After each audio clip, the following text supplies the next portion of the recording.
आपण बघत आहात AKP न्यूज मराठी, आपला आवाज आपली ताकद। सबस्क्राइब करा, शेअर करा, लाईक करा। AKP news Marathi.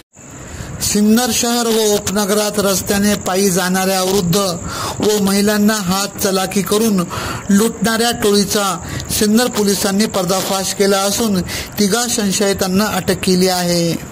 पथकातील पोलिसांना गुप्त बातमीद्वारे माहिती मिळाली असता सदर गुन्ह्यातील आरोपी हे येवला तालुक्यातील सावरगाव येथील मदारी वस्तीवर राहत असल्याने त्यांना कळाले। त्यानंतर पथकाने मदारी वस्तीवर जाऊन अफजल अमजद मदारी वय 22, अल्ताफ मस्तान मदारी वय 25, नजमुद्दीन फत्तू मदारी वय 57 या 3 संशयितांना ताब्यात घेऊन सदर गुन्ह्याबाबत चौकशी केली असता पथकाने पोलिसी खाक्या दाखवताच आरोपींनी गुन्हा कबूल केला।